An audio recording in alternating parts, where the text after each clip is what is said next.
నియామక పత్రాలు ఇదే ఎల్బీ స్టేడియంలో అధికారికంగా వాళ్ళకు అందించడం జరిగింది.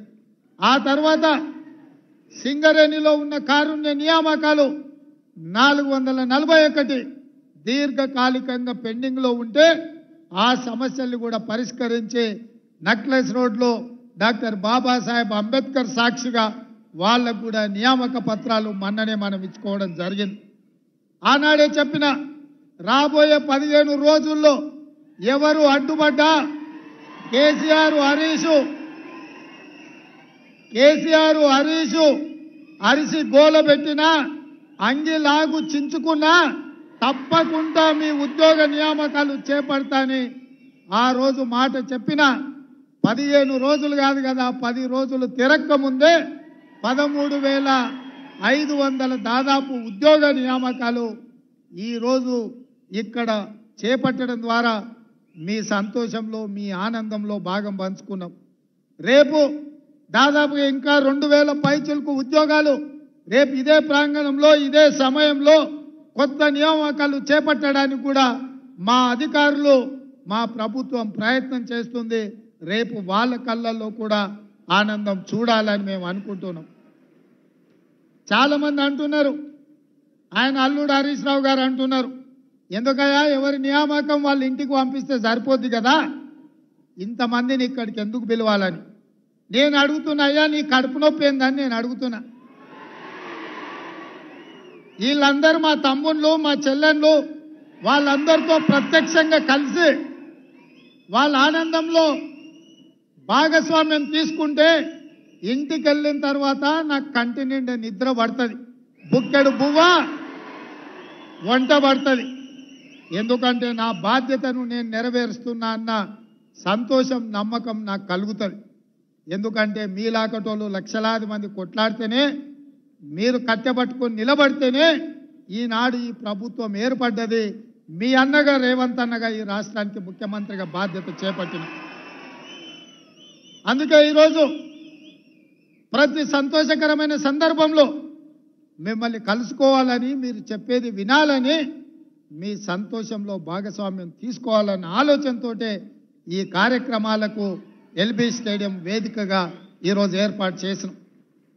ఎల్బీ స్టేడియంలో ఆయన వేలాది మంది సమక్షంలో మేము ముఖ్యమంత్రి బాధ్యత చేపట్టినప్పుడు మా కుటుంబ సభ్యులు మా శ్రేయాభిలాషులు మా మిత్రులు మా అభిమానులు ఎంత ఆనందపడ్డారో ఇవాళ మీ నియామకాల సందర్భంగా కూడా మీ తల్లిదండ్రులు మీ సోదరులు మీ కుటుంబ సభ్యులు ఆ సంతోషంలో భాగస్వాములు కావాలన్నదే మా ప్రభుత్వం యొక్క ఆలోచన. అందుకే మిత్రులారా మిమ్మల్ని అందరినీ ఇక్కడికి రప్పించి మీ సంతోషంలో మేము కూడా భాగస్వాములమై మీ ఉద్యోగ నియామక పత్రాలు అందించే కార్యక్రమాన్ని చేపట్టినాం. చేపట్టాలా వద్దా అని నేను మిమ్మల్ని అడుగుతున్నా. చేపట్టాలా వద్దా? మీ సంతోషంలో మేము భాగస్వామ్యం పాల్గొనడం మీకు ఇష్టమా లేదా?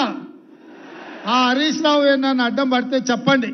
మా అన్న దగ్గరికి పోయినాం, మా అన్నను కలిసినాం, మా అన్న మాకు అండగా నిలబడ్డాడని ఆయనకు చెప్పండి. ఇంకొక మాట కేసీఆర్కు గుర్తు చేయదలుచుకున్నా.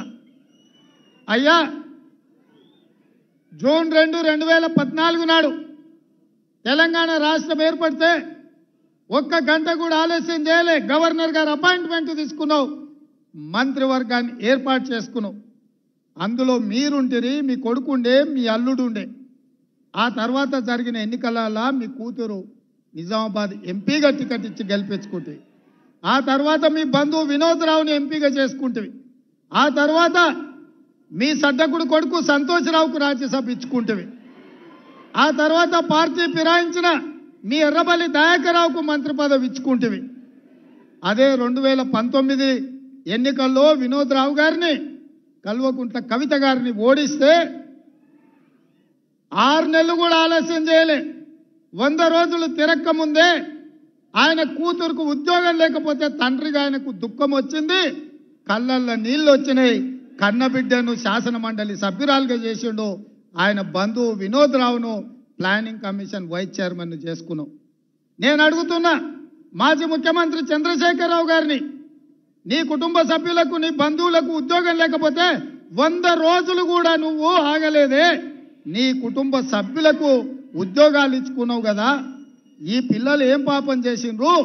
3650 రోజుల నుంచి దాదాపుగా 10 సంవత్సరాల నుంచి ఉద్యోగ నియామకాల కోసం 30 లక్షల మంది నిరుద్యోగ యువకులు ఎదురు చూస్తున్నారు. కళ్ళు కాయలు కాసేలాగా ఈరోజు నిరీక్షిస్తున్నారు. ఎప్పుడైనా పిల్లల ఉద్యోగాల గురించి ఆలోచన చేసి